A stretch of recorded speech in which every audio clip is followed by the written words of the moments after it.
Welcome to Busted Speakers. I'm Kush. I'm Alex. And I'm Cam. And today we're reviewing A Girl, a Bottle, a Boat by Train. Train is a pop rock band from California. You can barely even call them pop rock anymore, but whatever. You can barely even call them a band. Well, that's going a bit far, but... This is their 10th studio album, and they're most known for their songs Hey Soul Sister and Drive By, which are overplayed all over the America. I don't know about Britain, but America was... Oh, well... Hey Soul Sister was just, like, the only song released in 2009, it felt like. They're also known for Drops of Jupiter, back in 2001. And if you hear... Like, I remember a time when that was the only Train song, and I'd never thought they'd get this, like, lunatic and, like, I don't know, this baffling. Just hearing that one song, they sound like not amazing, but, you know, like any other piano rock band, I guess. I just can't believe how moronic they are from this album. So I think we should address the elephant in the room with the song Valentine. Oh God. Okay, so I was very confused with the song. They ripped off Pearl Jam. Is that what happened there? Well, we're thinking different things, kinda, but you can say what you think. They're ripping off first. Well, I felt like they ripped off Pearl Jam with the melody, like the what is that song? The where has my baby been? You know the song? Not off the top of my head. I'm gonna search it up right now because I'm getting kind of frustrated. But they ripped that song off. Well, yeah. And it was the exact same melody, and then they had the weird a cappella thing going on, which just didn't make any sense. God. The bum. This sounds bum, like bum bum or whatever.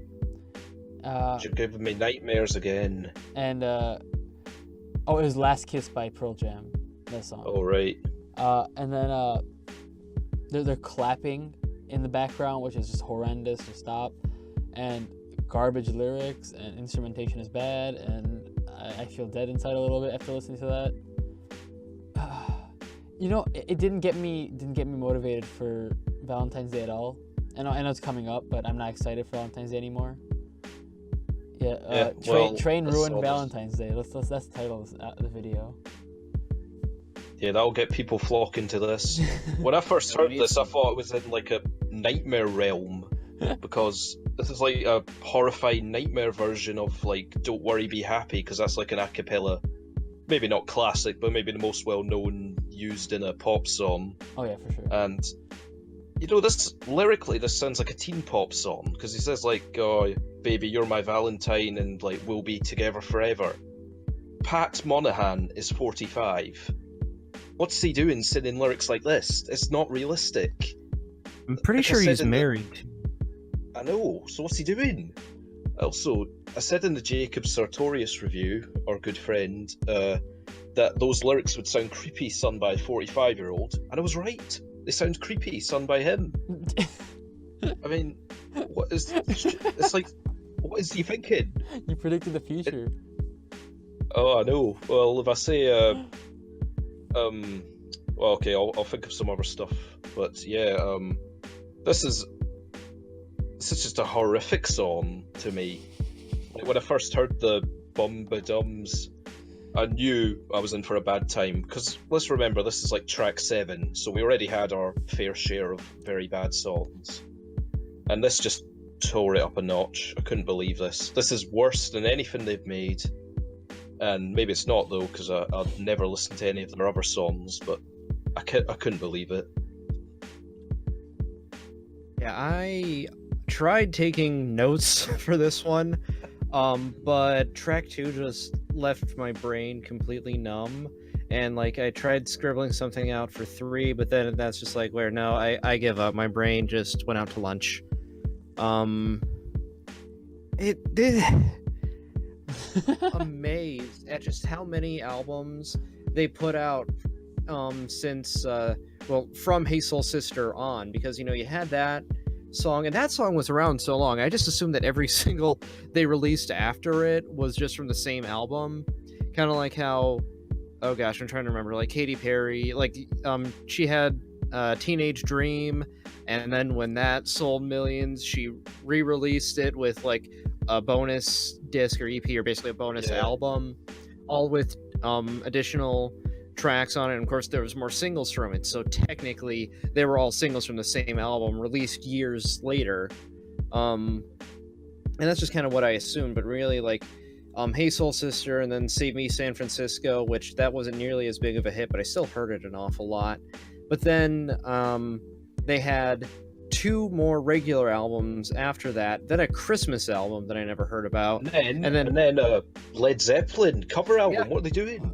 That was so I don't know. bad. That one made me audibly upset. Yeah, and it's just the fact that they do all of this without, they get hits, but they don't get any press, and then they just release this one with new songs. And then, funny story, I was training for my new job, and at lunch break, the guy I was training with took me to Subway, and I overheard a song, and I hoped I would never have to hear it again, but I'm just like, I'm sitting there, and I'm trying not to say it out loud, but I'm just like, what is this song that is freaking ripping off Heart and Soul? Of all things, why would you do that? And then I listened to this, and I get through the first song, which was bad enough on its own, and then I hear that, and I'm just like, I shouldn't be surprised that it's Train that put that song out. And of course, it's the one with 10 million freaking plays on Spotify right now. Wait, which one? The play that song? Yeah. Okay, so Who wants to listen to that? You just listen to Heart and Soul. Just find a recording of that and call it good. So here's what I thought. Okay, so I started with Drink Up, and I listened to this after you guys listened to it, so you guys were already complaining about it. And I'm like, oh, it's gonna be bad. So I listened to Drink Up. I'm like, okay, this is okay. It's generic and it's boring, but it's not offensive anyway. Then Play That Song comes on. Well, if we're going to talk about Drink Up quickly, I mean, I agree. When I heard that, I was like thinking, yeah, it's not that bad. It's like a feel-good song that's like trying to force itself to be feel-good when it doesn't actually feel good. Oh yeah, it wasn't a good song. Like okay, let me reiterate. It's not a good song, but it's an okay song. It's something that's passable, probably. Well, the Drink Up, put your name on a cup is a very stupid lyric. And, but I know what you mean. It's like a... Forget about the lyrics.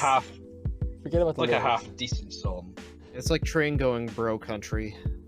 And every other genre that's around today. So, Play That Song came on, and I lost it. I just lost it. Oh God! This song is plagiarizing something that I couldn't tell what it was plagiarizing. I think it might be plagiarizing. Actually, no, you won't know it. It's by a guy called Ollie Murs. Anyway, yeah, it's reminds me of song. Yeah, well, he's not very good. So if you're plagiarizing him, don't do it. Okay. Well, so let me finish my experience with this song. This song is what 3 minutes long, and it was just 3 minutes of agony. There's a heavy bass line that drops for some god awful reason. It's just stupid. He has country vocals with a bass line, and the lyrics are terrible. He's like, "Oh, my girl loves this song, so can you please play it?" To like, so I agree if the choruses are the same, because that's the point. The chorus is supposed to be the same, something you can sing along to. But if the verses are the same as well, we have a problem. We do have a problem. Because the verses are carbon copies of each other, except I talk to the DJ, then he talks to the guitarist, then he talks to the drummer, and it's like, yeah, you said the same shit. It's like you like this girl and you want to play her favorite song because you like want to impress her or some garbage like that. But no, this one actually offended me a little. I'm like, do they think I'm this stupid? Do they think I'm this gullible to listen to this kind of garbage? Well, this was like the lead single, and it didn't even chart very high. I think it got to 68 on the Billboard, and I think I analysed it way too much lyrically. The narrator is like this entitled douchebag kind of guy who like keeps on heckling the DJ to play. I don't know why it's only one song that makes his baby move. I mean, is it like her secret potion that makes her move more than any other song? I don't get it. And like, this is a DJ. He's probably got a pre-planned playlist. You know what I mean? Like, I they can't DJ'd a do- party once, and I mean, this isn't like, I can imagine you can extend this to being a professional DJ, but it doesn't matter if you have a list. If people are going to request everything. I know, and it's the worst thing about that. I've like done one or two. Yeah, obviously I've got my credentials for being a DJ pretty high up there, but if you, the worst thing is when people like don't even specify what they're wanting. They just like, oh, give me a dance song. What does that mean? So at least he might be being specific, but he's saying in the song he's had a few drinks, so he might say, DJ, play that song, you know how it goes. I mean, what is he... Oh man, I mean, thankfully the general public have gotten off on this. And what did you say about the bass line, Kush? There was just a heavy bass throughout the entire song that didn't need to be there at all. It was unnecessary and it was kind of annoying. I know, yeah. That was the only aspect I even remotely liked, because I was focusing probably way too much on the lyrics. But yeah, all it did was kind of ascend and descend up the scales. It's not that I didn't like it or liked it, it's the fact that it was there and it was pointless. Like, it didn't add anything to the song other than just being Well, this there. actually had some like folk pop chords at the beginning that made me think it was going to be another Hey Soul Sister, but it was his own horrible monster of a song. It's probably in my bottom 50 ever, which Train already have a few places. And I mean, this is just the worst. I mean, they've always got bad lyrics, like Hey Soul Sister has like that left side of my front lobe brain or whatever at the start. I mean, yeah. I was God. talking about. Okay, well, there's plenty other bad songs to talk about. So, Well, actually, I go didn't ahead. finish saying my piece if I can. Go ahead. It's actually kind of fair play, Alex, that you overanalyzed the lyrics, because I think I overanalyzed the music. And I mean, I'm not like a big music theory person. Like, I don't know a chord progression as soon as I hear it or anything like that. But there are just some things about just the craft of making a song that either really work for me or just piss me right off. And this song just had it in spades. So I'm just actually going to read my note on this. There's just too much wrong with this song to be short with it. Pop artists and DJs these days have ruined the art of sampling. We're slipping back into the laziness of early 90s hip-hop when songs and hooks were stolen wholesale with no meaningful changes. And obviously, plenty of artists back then understood that sampling can and should be more than that, and plenty of artists today do as well. But it just seems like a lot of people need a refresher on what good sampling is supposed to do. And I mean, are either of you guys familiar with the song Heart and Soul? By Yeah. Huey Lewis. No, it's I mean, I don't know if he ever covered it, but I don't think it's that. But it's I don't know exactly that's how what you I would thought you were talking characterize it. about. It's like, no, it's find that here. It's just like, you know, back when it's like a pop standard basically. Like I was looking up who may have done it, and Dean like Martin a did Frank a version. Sinatra type of thing. Yeah, that kind of thing. Right, maybe. And I only know it because, at least I know it first because it's just like a really easy thing to play on the piano that some of my friends did in school. But the whole chorus is just straight from that song. And to Train's credit, they actually gave the original writers credit before, you know, they had a chance to be sued for it. But it's just like literally the entire chorus is this melody, except for the last like 4 bars. It just goes off on a completely different direction. And it doing that is not a worthwhile change. It's not enough of a change to justify your laziness in just stealing a chorus. Like, There's, and it's yeah. like, it makes it so unsatisfying for people who know the original, because it's just like, I want it to keep going because it resolves so beautifully. It's just such a great pop song. But then they just go off in a different direction, don't resolve it in any way. So it's just like you got a high note that just or not really sustains, but just like a high note that the last phrase that they actually use ends on.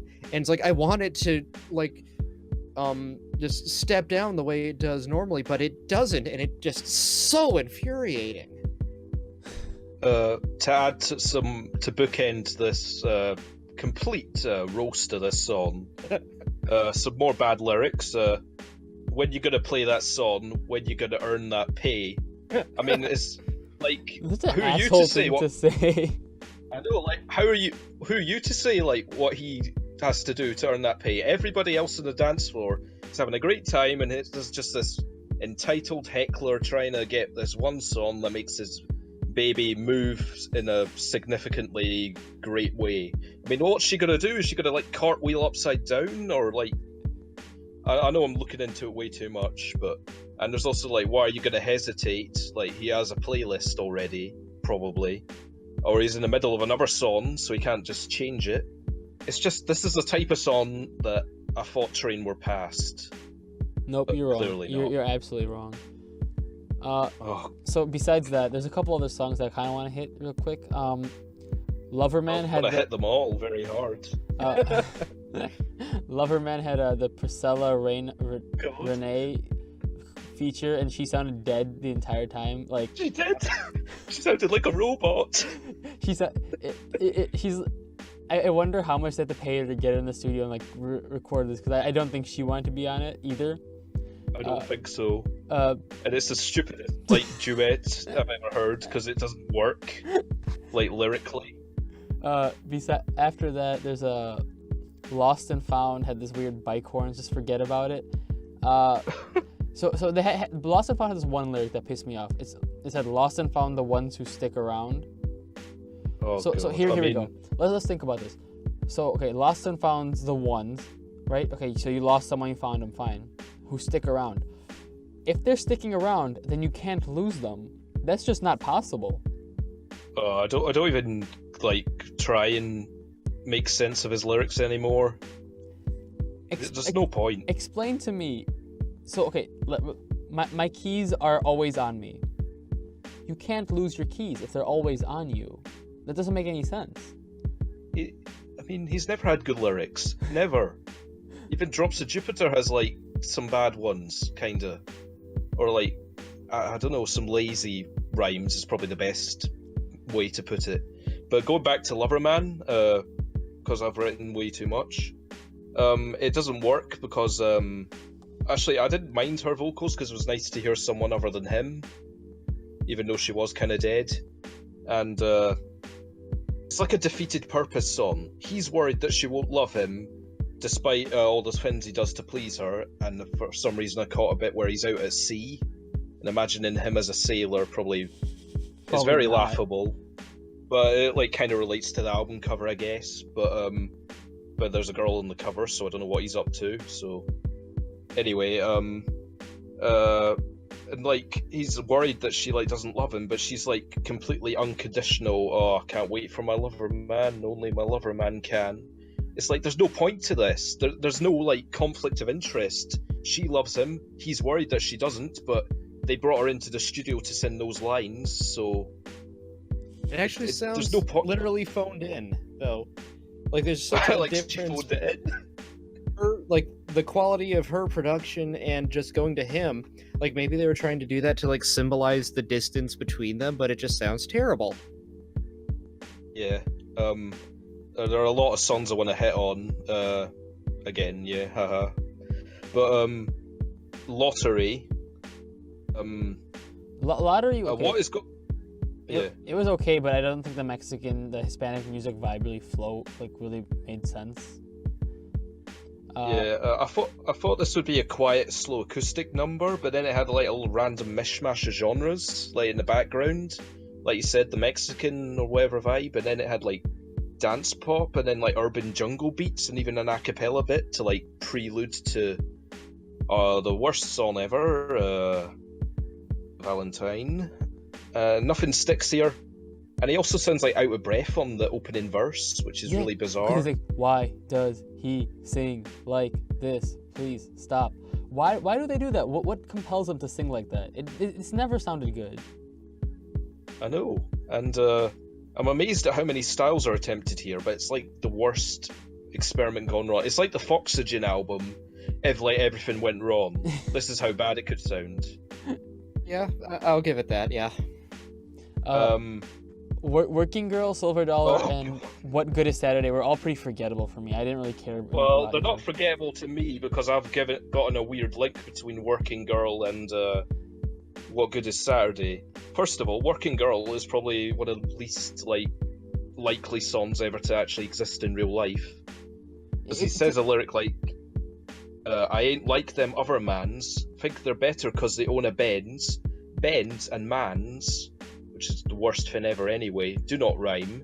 And it doesn't make sense anyway, because Pat Monahan should be getting a lot of royalty pay from Train's work, so of course he could afford a Mercedes-Benz. He probably has one too. So, he could afford a Benz. Train are a multinational successful band. And this just feels wrong, like I'm in love with a working girl, why does he need to add the work in? Yeah, I mean, so it seems like a very regressive song. It's like I said, the thing they're like, most girls work, and it's not the 1940s where women are meant to be household, work in the kitchen or whatever. So I'm confused. Like, why is this song relevant? Like if this song came out in the 40s or 50s, I understand where it has cultural context. Yeah. But here, I'm pretty sure most females work. Like they're still obviously some stay-home wives, but there aren't that many anymore. And I don't know why it's relevant and why he made a song about it. I'm not gonna lie, I thought that it was about a hooker. Oh.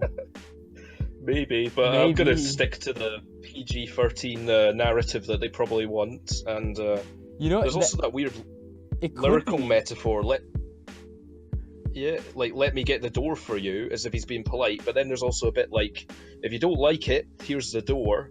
I mean, what is going on there? Hold on, I doubt. It really could be that. Yeah, I doubt that that's the intention, but it definitely it can be. There's a chance. Right, and that links to What Good Is Saturday, and this song's weird anyway, because you get a lot of songs complaining about Sunday or Monday because it's the end of the weekend or start of the working week. But this is like the start of the weekend, or it is the weekend, so it's weird, this.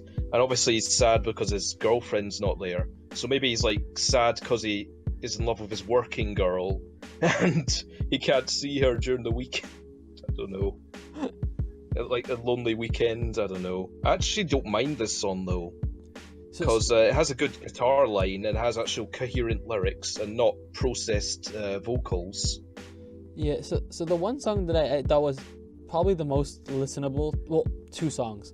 The News was okay. The News, I don't really think so. I thought it was okay. It worked kind of well, but the stupid baby noises were back, and that pissed me off. But that's a different story. Yeah. But I thought that was probably one of the few listenables. And then the very last one, You Better Believe, with the piano sound.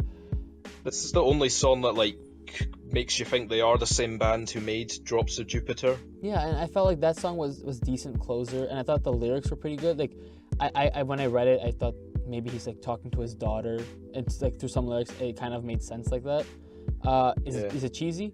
Yeah, it's cheesy as fuck, but it's good compared to the rest of the trash on this album.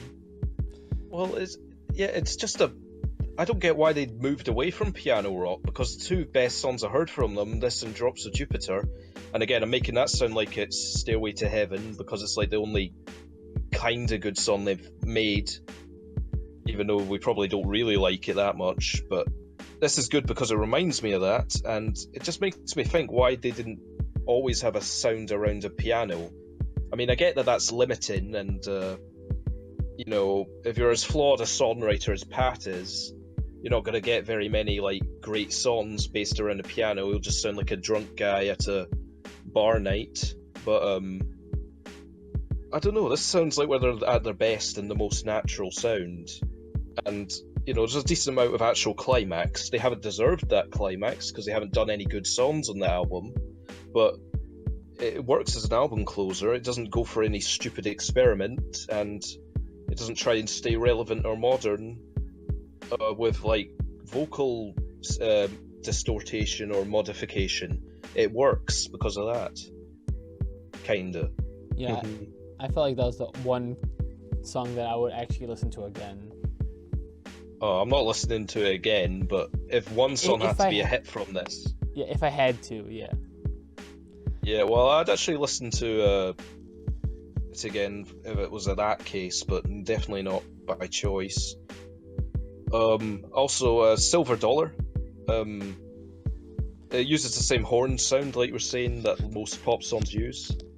That really annoyed me. It was okay. And do you I not didn't think really care. Do you not think? I thought the instrumental sounded like 21 Pilots Heathens, but on steroids. I didn't catch it, but I probably will have to check that out now, because now I'm upset. Well, nobody wants to like analyze the music of this album. I understand that, but that has like some really depressive piano. I mean, this whole album is just a complete what the hell? What is going on here? They completely crisscross from genre to genre and experiment to try and stay relevant. Aside from a few decent songs, this is just one of the worst The album doesn't have a things I've heard in a while. Yeah, the album is not coherent whatsoever. It's just random mess of an album. And I really wanted to give it a chance. I really did. Train, I mean, some people really consider them to be an okay band. Like, not even joking. Like, some people who consider them to be like a respectable pop rock band when they think of a rock band, and I can't believe that. But I remember when I can't remember the album that had Drive By on it, like California 52 or something. It's to do with their hometown, obviously, but or highway they used to drive on. But I remember some of my friends buying that at the time, like when we went to a record shop, and I was thinking, what are you doing? Don't waste money. Don't give him money. But people do respect this band, and I wanted to see what they saw in them, but I only saw some very painful things. Yeah, the worst part is that I set up my Last FM right before I listened to this. Right now, this is my most played artist on Last FM. Yeah, you want to be playing some other stuff. You don't want this to be your I'm working on the band. Foxygen to get it with number one. Just play anything. Play like James Last. Play the Bee Gees. Play like, I don't know, any. Just find random artists. Play it during the night on autoplay while you're asleep, just to get rid of them. Purge the soul of Train. Any last words, Cam? I don't know. I feel like we've mentioned this and just touched on it, but I don't think we've really gotten into the full extent of just how bad their genre hopping and genre aping really is. Like, every song, for the most part, every song on this album is just trying to be modern pop and hip hop. And I don't mean like pop, the kind of rock that still gets popular every now and then. Like, they're not doing Maroon 5 or One Republic or anything like that. They're just doing a quote unquote rock band trying to sound like EDM DJs. And there's like my absolute favorite sound in all of music, hip hop's group of guys who shout "Hey, hey, hey" in the background of every song. And they have that on one of these. No, they have it on two of these, but I think we then drown them out. Yeah, there's other like I don't want to say tropes because that's not exactly what it is. It's just like other elements like that are just common these days, that everybody does, that I'm getting sick of, that I hope the public is going to get sick of soon. And Train just comes along and like, yeah, let's do that. No. I mean, stop. Let's not do that. If they put another album out, I don't want to hear it, but we might cover it. I don't know. We'll probably don't want to. Don't blame us for that. But where can they go to like even get some credibility back? Become if they ever had any. Become a metal band. Oh, I really don't want to see that. They're trying to Led Zeppelin too. Oh no. Oh god. Okay. Causing me actual pain here. Alex, what would you rate it? Problem is, I can't decide. But really, I mean, I'm gonna pretty much give it a 2. Because I didn't mind some songs. I didn't mind like You Better Believe. I was okay, and I personally thought What Good Is Saturday actually was like a decent, passable song, because it actually looked back in vain on how Saturdays aren't as fun as they were when he was a kid. It did some of that, which is kind of like a personal effect, like connection I had with it that most people might not. Like, he doesn't enjoy cartoons, like, when he was a kid, obviously. So, a few aspects that he probably didn't mean make me give it a 2. How about you, Cam? I'm gonna give it a 3. I think that's the rating I gave to the Last Text EP, and this definitely wasn't really worse than that. It was kind of like as bad in the same ways. Except Pat Monahan's just ever so slightly a better singer than our dear friend Jacob.